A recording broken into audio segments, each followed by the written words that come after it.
del DNU que declaró la cuarentena y de la Constitución, fuimos explorando un poco, dando unos primeros pasos de cómo está organizada nuestra Constitución y el poder de nuestra Constitución. Eh, Ahora vamos a ir viendo algunos temas vinculados a esto ya para ir cerrando cómo es el funcionamiento de los distintos órganos, cómo es el funcionamiento de la división de poderes, etc. Vamos a empezar con un tema que bueno, que todo gobernante, no se sabe muy bien por qué, aparentemente hay como una adicción al poder, porque todo el que está ahí tiene ganas de seguir. Entonces empiezan las tentaciones para reformar la Constitución. Es un clásico esto, siempre que se viene la posibilidad de reelección o qué sé yo, viene esta tentación de reformar la Constitución. Ahí vamos, les presento ahí en la pantalla. ¿Lo están viendo? Sí, se Reforma. Sí. Profe, ¿puede ser que ahora se votó un plebiscito en Chile para redactar una nueva constitución directamente? El día de ayer.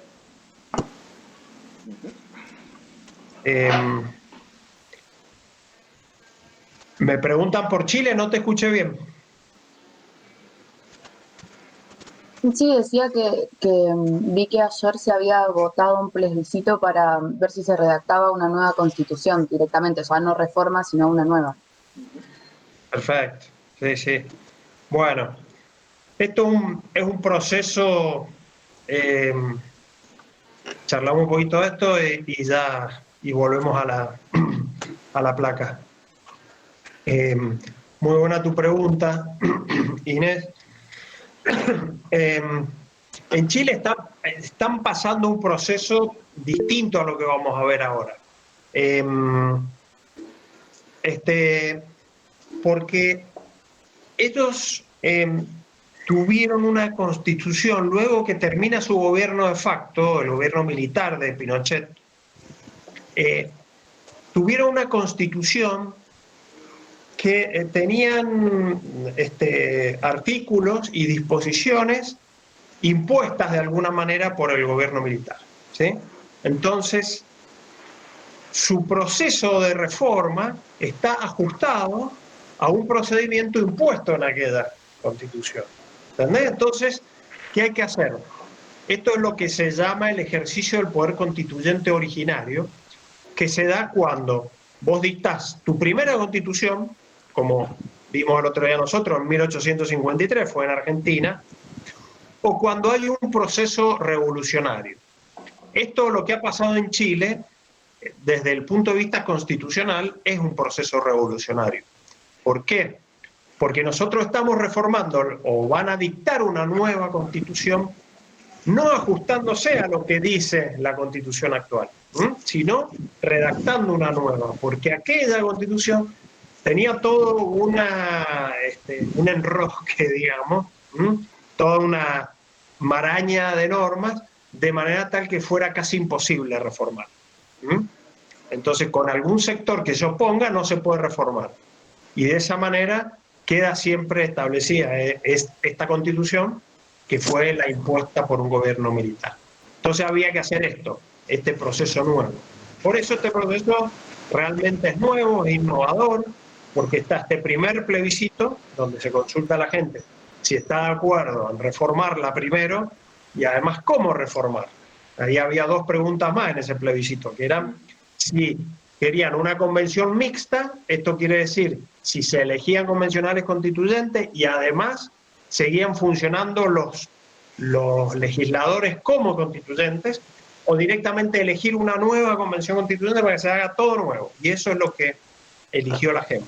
Entonces, digamos que se está ejerciendo lo que se llama el poder constituyente originario. Entonces, que se da cuando te repito, se dicta la primera o cuando hay un proceso que quiere terminar con lo establecido y empezar una nueva constitución y un nuevo régimen, un nuevo modelo. Nosotros en Argentina nada más lo tuvimos en 1853. Hay una discusión en la historia si el golpe del 55, que algunos lo llaman revolución libertadora, fue realmente una revolución o no, pero bueno, eso quedó ya terminada esa discusión porque en la reforma del 94 nuestra eso quedó todo blanqueado, digamos. Todo eso se ratificó, toda esa reforma que hicieron, con lo cual ya en Argentina hoy, salvo que haya algún proceso revolucionario muy fuerte, digamos, nuestra constitución se tendría que reformar con este sistema que vamos a ver ahora. Pero estaba muy bien tu pregunta y para ver los constitucionalistas y los que creemos en el sistema democrático, en la democracia, en la república, creo que es un gran paso el que ha dado el pueblo chileno. Vamos a ver cómo sigue. Ojalá que siga bien, digamos, ¿no? Aparte, puedan terminar y lleguen realmente a tener una buena constitución, una buena organización. Ojalá. Pero digamos, desde el punto de vista constitucional, técnico constitucional, si se quiere, es un proceso muy bueno y muy interesante. Profe, Sí. a mí me parece que toda esta secuencia que se dio en Chile es una demostración muy, muy grande como de la eficiencia que puede tener un proceso democrático realmente, porque fue, al final los resultados de la votación de ayer fue medio como aplastante el resultado y que más o menos como que grafica un poco justamente cuál era el problema como de Chile, donde está esta minoría que tiene mucho poder como a nivel de control y de manejo de las riquezas y todo eso, que es la población que estaba como oponiéndose a esta reforma constitucional, que es minoría y que en el proceso democrático quedó totalmente en evidencia que es minoría, porque ganó como por creo que un 70% de los votos en la Sí, la diferencia realmente ha sido, como decís vos, aplastante. Creo que en Chile, a ver, es muy difícil, ¿no? Hacer un análisis. Yo conozco bastante porque tengo mis dos hijas viviendo allá. Así que he ido antes de la cuarentena, iba muy seguido. Hay como dos grupos extremos, pero que son minoritarios, que es esa extrema derecha a la que vos te referís, que no quieren cambiar nada, y un grupo anárquico, digamos, que son los que incendian, los que generan un poco de violencia, etc. En el medio de todo eso está la inmensa cantidad de gente que quieren un cambio, quieren vivir en democracia, quieren vivir tranquilos, en paz y vivir en un país más justo. Pero bueno, ese capítulo está abierto, digamos. Por ahora creo que han dado un buen paso, un primer paso que puede ser interesante, ¿no? Vamos a ver, ojalá termine bien. Pero desde el punto de vista constitucional es muy interesante, ¿no? Porque no es una mera reforma como la que tuvimos nosotros en el 94, por ejemplo, que fue la última, sino que ya han ido más allá, han dado un paso más adelante. Bueno, ahora volvemos entonces a lo que tenemos que ver nosotros. Justamente viene bien el comentario de Inés para presentar nuestro tema. Justamente lo que nosotros podemos hacer en Argentina hoy, como están las condiciones y lo que, como les decía, siempre están tentados los dirigentes, es a reformar la Constitución, sobre todo cuando les llega el tiempo de entregar el poder.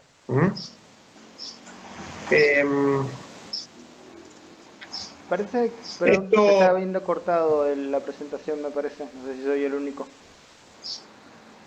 Sí, se ve recortado. No, sí, Sí, se ve cortado, profe. está cortado. Nos ¿Qué pasó en pasó? otras cátedras que si pone en modo presentación se corta, pero si la da desde ahí se ve bien. ¿Ahí se ve bien? Sí, ahí sí. Sí, sí, ese ve bien.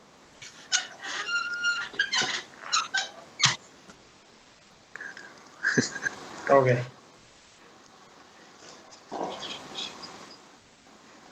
Ahí estamos, ¿verdad? Ahí se ve perfecto. Bueno, perfecto. Si no ven algo o se interrumpe, me avisan, ¿eh? ¿Estamos? Sí, sí. Ok. Bueno, entonces le decía que el proceso en Argentina es distinto al que se ha vivido en Chile y distinto al proyecto que hay de reforma de la Constitución de Mendoza, que ya después vamos a hacer un comentario. A nivel nacional, esto está regulado en el artículo 30 de la Constitución. Y tiene dos etapas. Por un lado, hay que dictar una ley, el Congreso tiene que dictar esta ley que se llama de necesidad de reforma, y después se convoca una convención constituyente que es la encargada de hacer la reforma. Esta ley, la ley de necesidad de la reforma, como decía, es dictada por el Congreso, por supuesto, debe ser aprobada por las dos cámaras, y acá viene el meollo, el punto neurálgico de esto, que es que debe ser aprobada con el voto de las 2/3 partes, al menos, de sus miembros. Esta mayoría es una mayoría, digamos, que es difícil de conseguir y que justamente en esa dificultad radica su sabiduría, que es justamente el de obtener un consenso para la reforma. Esto es lo que la consecuencia que trae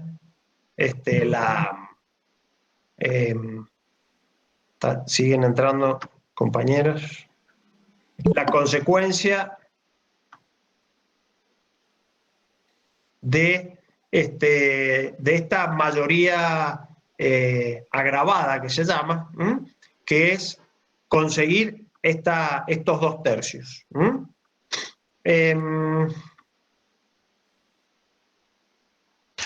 Profe, ¿le puedo hacer una consulta rápida? Sí. Llegado a los 2/3, por ejemplo, ¿quiénes forman parte de esa convención para Ahí reformar? vamos. Está bien, tu pregunta. Ahí vamos. Entonces, bueno, están viendo, ¿no? La pantalla. Sí. Sí, sí. La presentación, Yo no la veo. perfecto. Yo no Perfecto. la veo, no sé. No me sale. ¿Perdón? Se ve, yo por lo menos sí la veo. Creo que es por ahí, no internet. Perfecto. Sí, es que por ahí voy admitiendo nuevos compañeros y por eso la tengo que sacar. Bueno, les decía que estos 2/3, entonces, generalmente, como ha ocurrido en casi todas las reformas de la historia, se requiere un consenso entre distintos partidos políticos. Porque como es tan difícil de obtener esta mayoría, siempre se necesita el consenso de más de un partido, y eso es lo que se pretende, ¿no? Que la reforma no se haga por el partido que tenga una mayoría circunstancial, sino que haya acuerdo entre la mayor cantidad de partidos, que en definitiva los partidos surgen del voto, en consecuencia, digamos, que tenga consenso en la comunidad. Ese es el espíritu de por qué se exige esta mayoría. Y después, en cuanto al contenido de la ley, debe decir esta ley qué artículos de la Constitución quedan habilitados para ser reformados. Es decir, que no se pueden reformar, no se puede salirse de ese articulado que ha quedado autorizado o habilitado para ser reformado, sino que ahí tenemos el primer límite, que es justamente los artículos que han quedado habilitados para ser reformados, o a veces no son artículos, sino que se dice, se habilita la incorporación de algo novedoso que no existía. Si no existía, no se puede reformar. Entonces, se habilita la incorporación, por ejemplo, no sé, no existía a nivel nacional el Defensor General del Pueblo, por ejemplo. Entonces, tiene que estar habilitado ese punto de reforma. Y ahora sí vamos a lo que me preguntaba. Una vez que se dicta esta ley, ya pasamos a la segunda fase, que es, vamos a una convención constituyente. Entonces ahí el pueblo elige a los convencionales constituyentes. Se presentan candidatos, se ha venido discutiendo históricamente que por ahora son solo los partidos quienes presentan candidatos. Generalmente los partidos incorporan especialistas en sus listas, pero de acuerdo a lo que ha pasado en las últimas oportunidades, se presentan listas a través de los partidos políticos. También está otra discusión que habrá que darla en su momento, si un poco lo que va a pasar ahora en Chile, si se pueden presentar candidatos independientes, no solo el monopolio que tengan los partidos. En cuanto al número de convencionales, de acuerdo a las últimas convenciones constituyentes, es la suma de diputados nacionales y senadores nacionales que tiene cada provincia. Por ejemplo, en el caso de Mendoza, tenemos 10 diputados nacionales y 3 senadores nacionales, entonces deberíamos elegir 13 convencionales constituyentes. Bueno, ya juntada la convención constituyente, tienen que discutir sobre los temas habilitados. Es decir, como no es obligatorio aprobar todos los temas habilitados, pero tampoco pueden incorporarse nuevos temas.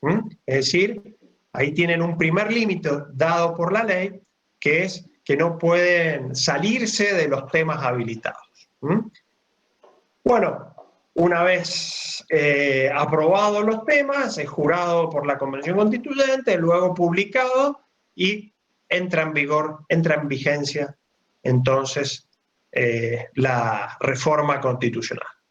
Este es el procedimiento que se aplicaría en Argentina si llegamos alguna vez a hacer otra reforma de la Constitución. No están dadas las condiciones para que haya una revolución y un cambio de constitución como el que está pasando en Chile, pero bueno, si alguna vez pasa, no sería necesario ajustarse a esto, pero hoy no están dadas las condiciones y no veo tampoco que sea necesario tener ese tipo de práctica.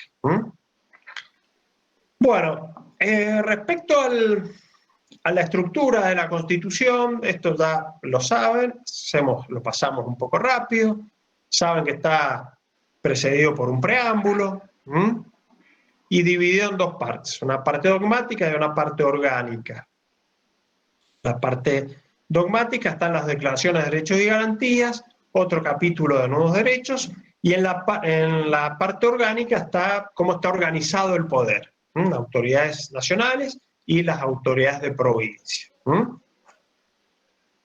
Respecto al preámbulo, en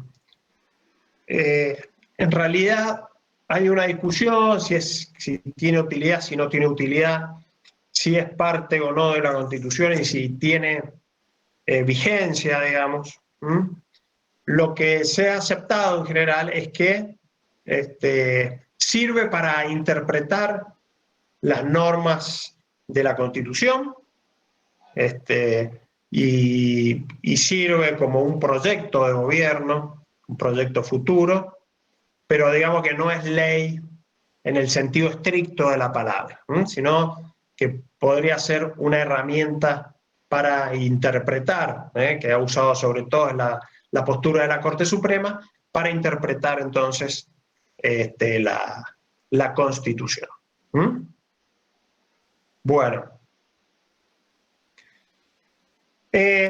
Rápidamente vemos estos conceptos. Las declaraciones son los principios fundamentales que rigen en la Constitución. Por ejemplo, la forma republicana de gobierno, la forma federal de gobierno, etc. Los derechos son las prerrogativas o facultades que reconoce la Constitución a la comunidad, a los individuos, a los grupos sociales. Hay una gran división de los derechos en derechos civiles, sociales y políticos. Esto lo vemos muy rápidamente.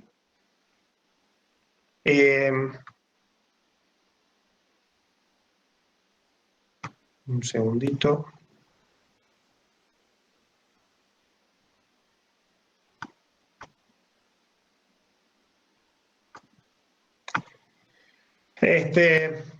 Los derechos civiles son los derechos que se conocen como los derechos individuales, que se reconocen a la persona por su sola calidad de persona. Y, por ejemplo, son el derecho de circulación, el derecho de enseñar y aprender, el derecho de ejercer toda industria lícita, trasladarse, etc. Es decir, que me reconocen a mí en mi órbita individual. En cambio, los derechos sociales son aquellos derechos que se reconocen en el contexto social que vive esa persona. Es decir, ya cómo se desenvuelve esa persona. Entonces son los derechos que se reconocen a un individuo en su calidad de trabajador, por ejemplo, o como integrante de un gremio, un sindicato, en el caso de ustedes, como los derechos que tienen como estudiantes, como integrantes de una universidad. Entonces, antiguamente se reconocían solamente el Estado y en la otra punta el individuo. A partir de lo que se llama el constitucionalismo social, aparecen órganos intermedios que en la Constitución y la ley reconoce, como en la universidad, los sindicatos, gremios, asociaciones de empresarios, etc.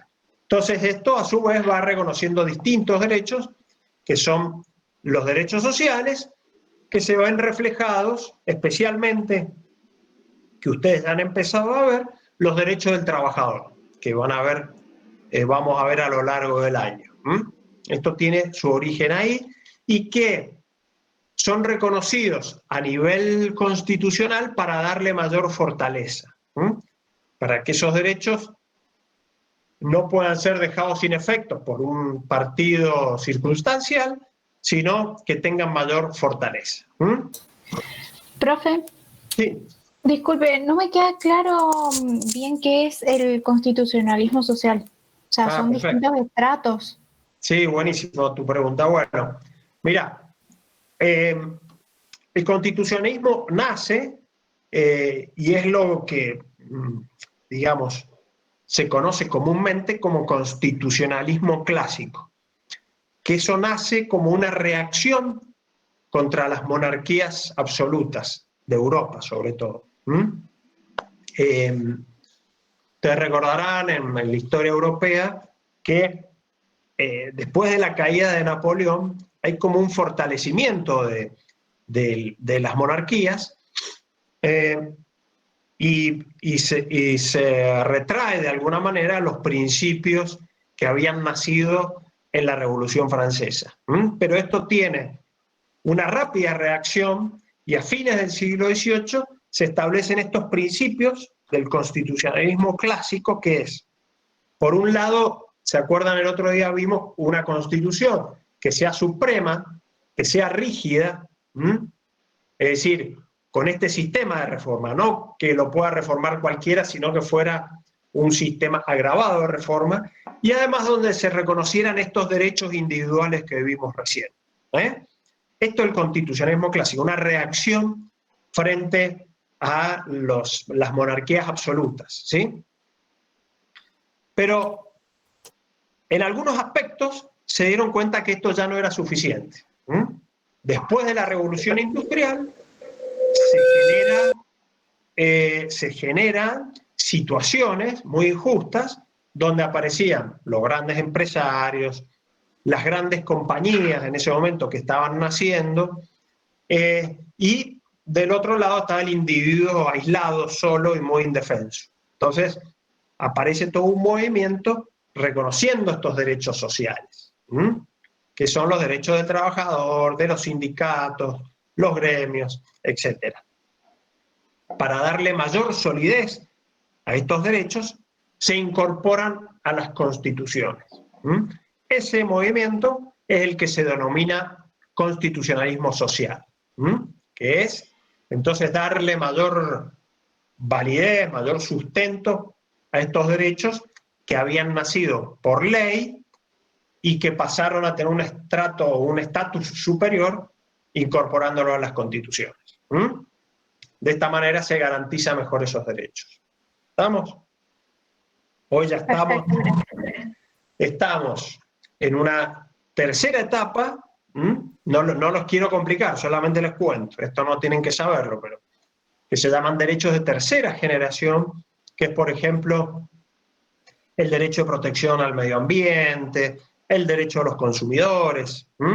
Estos son los de tercera generación, donde ya esto se da un paso más allá del derecho que solamente tenía el trabajador, sino que va un poco más, son derechos colectivos. Incluso en este momento ya está en etapa incipiente de nacimiento los de cuarta generación, porque esto se ha acelerado un poco con la pandemia, que es, por ejemplo, el derecho del acceso a la conectividad o el acceso a Internet. Esto es una discusión que se está dando ahora, que bueno, que es tan fuerte esta necesidad de Internet que es lógico que la persona, para no quedar fuera del sistema, el Estado tenga que asegurarle estos derechos. Bueno. Perdón, profesor. Le iba a hacer una pregunta sobre la Constitución. Si antes, como decía usted, antes de la Revolución Francesa, los países se administraban sin constituciones, la necesidad de redactar constituciones es para estructurar el poder político democrático, para estructurar los derechos cívicos que se establecen en ese momento, y por qué antes se podrían administrar, durante toda la historia se pudieron administrar los países sin constituciones. Muy bien, muy buena pregunta, Emerson. Bueno, a ver, se podían administrar, pero estaba fuera del sistema democrático, ¿no es cierto? Eran administrados por monarcas o por emperadores. El Imperio Romano, ¿no es cierto?, que tuvo una permanencia de muchos siglos. Después las distintas monarquías, los distintos imperios, que eran regidos por los monarcas. Hubo una corta experiencia en la antigüedad de la democracia directa, que ya vamos a ver enseguida, que fue la de Grecia, ¿no es cierto? Las polis griegas, seguramente algo estudiaron ustedes en el colegio. Pero bueno, hoy no sería muy democrático porque en ese momento, bueno, existía la esclavitud, entonces, por supuesto, los esclavos no participaban del sistema, las mujeres no participaban del sistema, los campesinos y artesanos tampoco participaban, con lo cual, bueno, sirvió de alguna manera como modelo jurídico para darnos esa forma de pensar, pero digamos, el sistema democrático constitucional no fue posible hasta esa época. Antes no había constituciones y las personas, bueno, es que no eran ciudadanos. Entonces, no tenían los derechos que después se consagraron en las constituciones.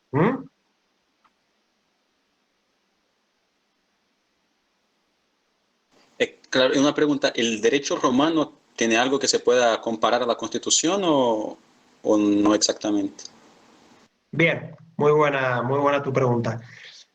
Bueno, El derecho romano un poco sirvió de fuente para lo que nosotros llamamos el derecho continental, que de ahí pasó al Código francés, y el Código francés se extendió por gran parte del mundo, y después está el sistema anglosajón, que es el sistema del common law. Allí se regulaban relaciones entre las personas, en el derecho romano. Pero no existían derechos políticos y no existían derechos y garantías para hacer valer frente al Estado. ¿Por qué? Porque era un imperio, había un emperador, con lo cual tenía súbditos, no tenía ciudadanos. Igual el derecho romano reguló las relaciones de familia, las relaciones contractuales entre las personas, es decir, fue un gran paso. Fue importantísimo el derecho romano, pero también en el derecho romano, salvo una cortísima etapa, que fue una etapa republicana, digamos, pero donde verdaderamente los derechos individuales se plasman en un texto escrito y donde el ciudadano tiene un poder para defenderlos, es a partir del constitucionalismo clásico, fines del siglo XVIII, principios del siglo XIX, que se ven materializados fundamentalmente en la Constitución. La primera Constitución es la americana, en 1787. Después viene la francesa, después hay esta crisis que yo les cuento, después la caída de Napoleón, pero se vuelve rápidamente y se adoptan sistemas o monárquicos constitucionales, donde igual quedan los derechos plasmados en la Constitución, no eran las monarquías absolutistas, o los sistemas republicanos. Entonces, a partir de ahí, ya el ciudadano tiene herramientas frente al poder. Y justamente, viene bien tu pregunta, Emerson, para ir a los derechos políticos. Esta es la esencia, ¿no es cierto?, de este sistema. ¿Por qué? ¿Cuáles son estos derechos? Votar, ejercer el sufragio, ser votado, derecho activo y derecho pasivo, y para ser votado hoy, de acuerdo a la ley, esto va variando de país en país, pero en general hay que integrar un partido político.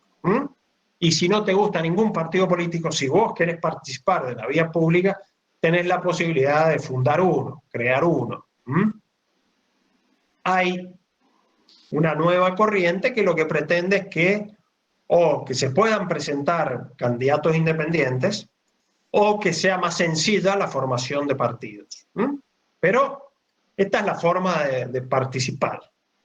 Si yo me siento identificado con algún partido, pues bueno, es muy importante la participación de todos. Yo siempre les digo que no solo a través de partidos políticos, se puede participar de diversa manera para, en fin, para hacer valer los derechos, para proteger los derechos que les parezca a ustedes que deben ser protegidos. Pueden participar, no sé, asociaciones de cuidado del medio ambiente, defensa del consumidor, en fin, hay no solo, digamos, la participación se puede estar dada en distintos ámbitos, no solo integrar tradicionalmente los partidos políticos. Bueno, y acá están las herramientas fundamentales, justamente para hacer valer estos derechos, que son las garantías. Es decir, cuando hay un avasallamiento de algún derecho, yo tengo estas herramientas para hacerlo valer en la justicia. ¿Por qué? La justicia, ¿qué puede hacer?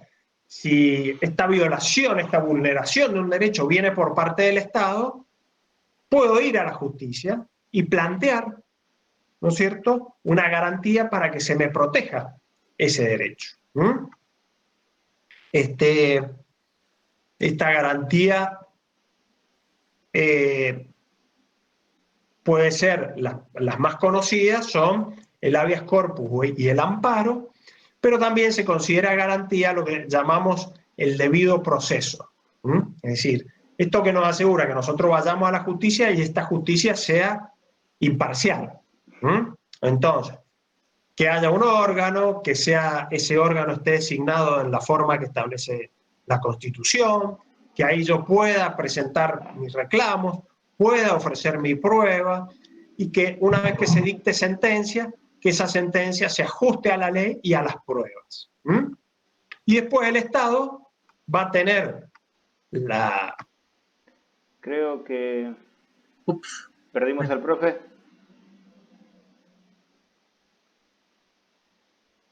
Creo que perdimos al profe. Así parece. ¿Alguien quiere escribir por el grupo de WhatsApp? Me quedó congelado.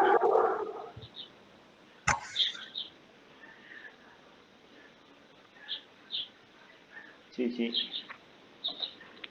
No sé ni si nos escucha, profe, pero no se está escuchando acá. Yo no veo nada.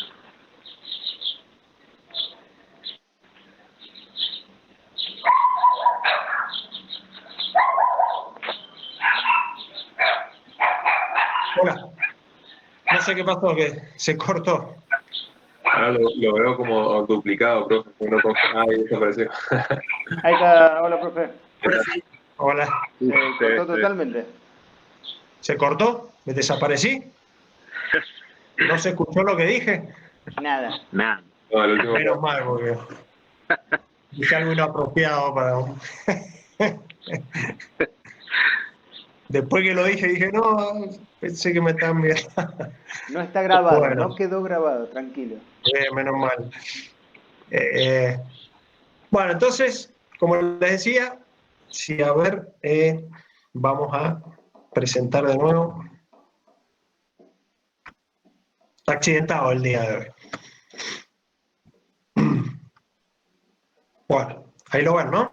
¿Ven la presentación? Sí. Sí. Ok. Entonces le decía, esto es lo que le permite al Estado hacer valer esa sentencia a través del Poder Judicial.